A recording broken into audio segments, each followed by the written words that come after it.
The chief's forbidden daughter, Amara's secret love, the heartbeat of the village.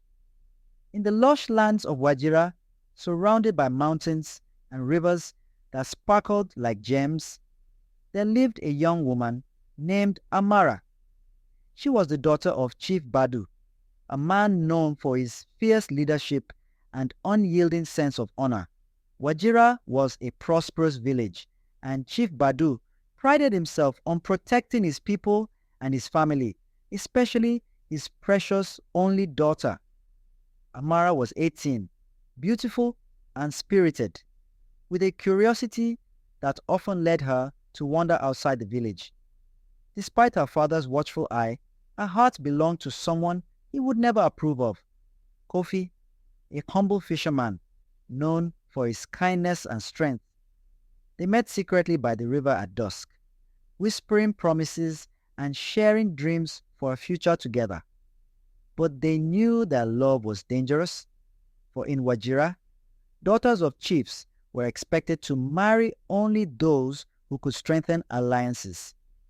Chief Badu had already promised Amara's hand to Jengo, the son of a neighboring chief.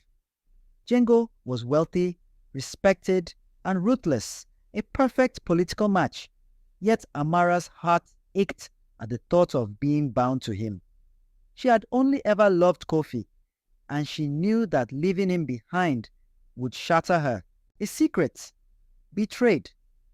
One fateful night, as the village gathered for a festival, Amara and Kofi slipped away, hidden by the shadows of the baobab trees. They met at their usual spot by the river, their hearts heavy with the knowledge of Amara's arranged marriage. "Come away with me, Amara," Kofi urged, holding her hands tightly. "We can go far from Wajira, to a place where no one will control our future." Amara felt the pull of his words, and for a moment her heart soared at the idea of running away with Kofi. But just as she opened her mouth to agree, the sound of a snapping branch broke the silence. They froze, turning to see a young boy, a servant of the chief, who had followed them out of curiosity. With wide eyes, he turned and ran back to the village. Amara and Kofi exchanged panicked looks, knowing the boy would tell Chief Badu everything. Amara's heart pounded as Kofi's grip tightened around her hands. "We must go now, before he reaches your father," he urged. But Amara knew that running in that moment would put Kofi in grave danger. "If we flee, he'll hunt us down. We must return and face this, the chief's fury." The two returned to the village, where the boy had already told his tale. Chief Badu stood at the center of the village square, his face dark with rage, surrounded by the council and many villagers. The villagers whispered, shocked at the revelation of Amara's forbidden love. "Kofi!" Chief Badu's voice rang out, filled with the authority that had kept Wajira strong for years. "You are a fisherman, and yet you dare to lay claim to my daughter?" Kofi, though visibly shaken, held his head high. "Chief Badu, my love for Amara is true. I would protect her, honor her, and give her a life of joy, even if I cannot offer the riches you desire." The chief's anger only grew. He turned to Amara. "You are my daughter, yet you dishonor our family and our people. Jengo has been promised your hand, and you would disgrace us all for a poor fisherman." Amara, fighting back tears, stepped forward. "Father, I have always respected you and our traditions, but my heart belongs to Kofi. I want a marriage built on love, not power." The village elders exchanged glances, shocked by her defiance, but Chief Badu's pride was wounded, and he could not let her disobedience go unpunished. A scandalous ultimatum. In a swift move, he declared, "If your love is as true as you claim, then you will prove it. In 2 days, Jengo will come to claim his bride. Until then, Kofi must pass the trials of honor. If he succeeds, he may have your hand.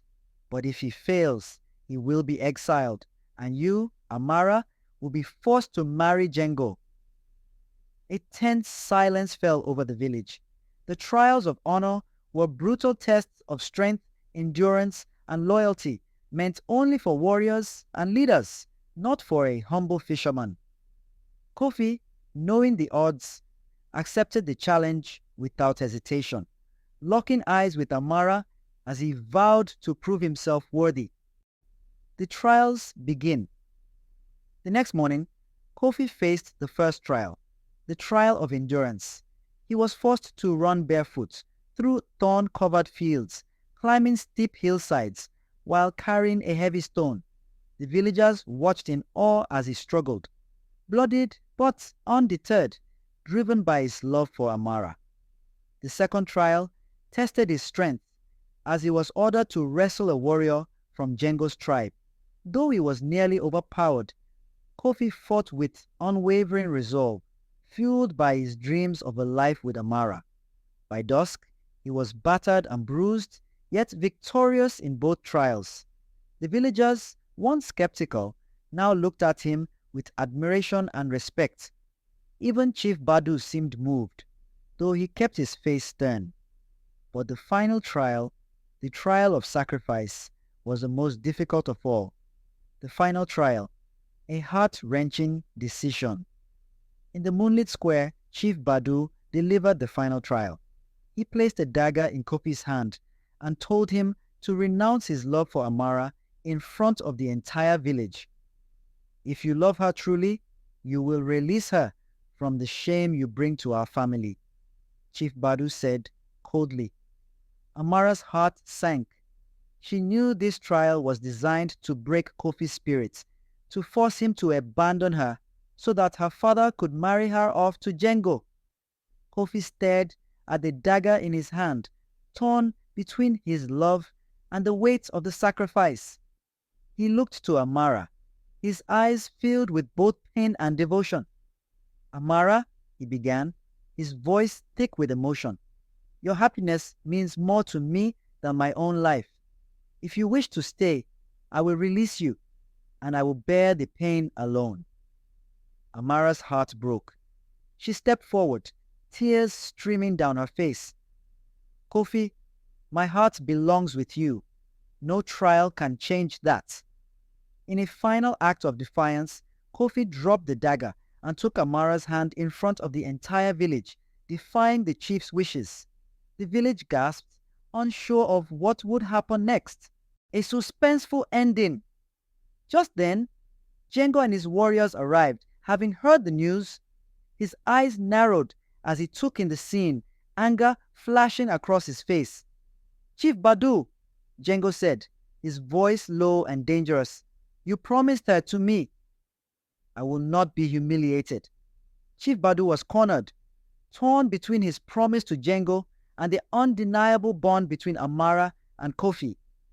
The villagers held their breath as they waited for his decision. With a deep, resigned sigh, Chief Badu looked at Amara and Kofi, his face softening for just a moment. But before he could speak, Django raised his spear, his fury uncontainable. Then I will take what is mine, he shouted, lunging forward. The crowd erupted in screams as Kofi and Django clashed, the moon casting their shadows against the square. In the chaos, Amara watched, her heart pounding, not knowing if the love she had fought for would survive the night. To be continued. Thanks for joining us on this adventure through Kind Park Stories.